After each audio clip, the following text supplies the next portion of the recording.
په سعودي عرب کې به تاسو د ابشر ماشين چې دی هغه به تاسو څنګه معلوموي. اکثر کم کسان چې نوی پاکستان نه راشي او هغه ځان له بیا ابشر جوړي، دلته په سعودي عرب کې هغه ته بیا د ابشر ماشين ډیره زیاته غټه مسله وي چې دا په سعودي عرب کې معلومول ډیر زیات ګران کار دی او اکثر دغه کم ماشين چې دی د ابشر دا ډیر زیات لري لګیدلی وي او تاسو بیا ورپسې مختلف ځایونو کې ګرځئ او کله چې تاسو لاړ شئ هغې باندې بیا اکثر رش هم وي. دغه ویډیو کې به تاسو ته زه نن ښیم چې تاسو به د ابشر کم نږدې ماشین چې دی هغه به تاسو څنګه معلوموئ. خو زه هم د موبایل سکرین ته او تاسو به زه سټپ بای سټپ ښیم چې دغه د ابشر کم نږدې ماشین چې دی دا به تاسو خپل په موبایل کې څنګه معلوموئ. که دا ویډیو تاسو خوښیږي دا ویډیو خپلو ملګرو سره شیر کوئ، پیج ورسره لازمي فالو کوئ. که دغه ویډیو تاسو په یوټیوب باندې ګورئ نو زموږ د یوټیوب چینل ځان سره لازمي سبسکرایب کوئ. دغه شانتې انفارمیشن ویډیوګانې موږ په دغه پیج باندې هر ورځ اپلوډ کوو.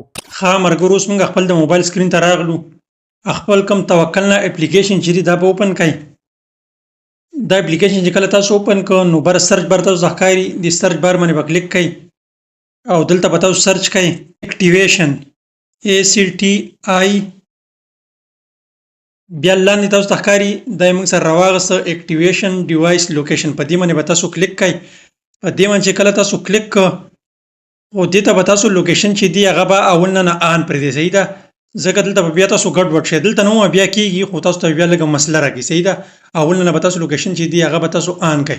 بیا تاسو دلته ښکاري پاسې لیکلي ویلکم ټو اکټیویشن ډیوایسز لوکیشن او لاندې تاسو ته ښکاري کنټینیو. په دې کنټینیو باندې به تاسو کلیک کړئ.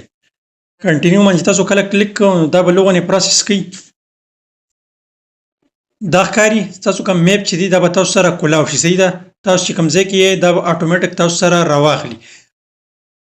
بیا لاندې تاسو ته ښکاري اکټیویشن سایټ لیست، دې باندې به تاسو کلیک کړئ. دې باندې تاسو کله کلیک کړئ نو دې کې تاسو ته ښکاري دا درې کومې لوکیشن چې دی دا موږ سره راواخلي. یو چې دی 3.75 کیلومتر چې دی دا جوازات تهلیه مال جده کې دا لګېدل دي. دویم چې کوم دی هغه 3.4 کیلومتر چې دی هغه موږ نه لرې دي او دغه ماشین چې دی دا لګېدل دي کنګ فیصل سپیشلست هاسپیټل جده کې دا لګېدل دي. او دریم چې کوم دی هغه سعودي ایرلاین آفس کې دی خالدیه ډسټرکټ جده. نو دا کوم دریم چې دا موږ ته نږدې. صحیح ده، زه په دې دریم باندې کلیک کوم. دریم چې ما کله کلیک کړ نو دا تاسو ښکاري زما کوم لوکیشن چې دی هغه ما سره اوپن شو. بیا به زه دا ګیټ ډایرکشن باندې به زه کلیک کوم. دا 2 کیلومتر چې دا لري دي. صحیح ده، دا خالدیه ډسټرکټ جدې والا. بیا به ګیټ ډایرکشن باندې به زه کلیک کوم. دې باندې ما کله کلیک کړ نو دا تاسو ګورئ دا تاسو ښکاري ډایرکټ چې دی هغه تاسو ګوګل میپ چې دی هغه آن شو او اوس تاسو بالکل په اسانه باندې دغه ماشین ته تلی شئ.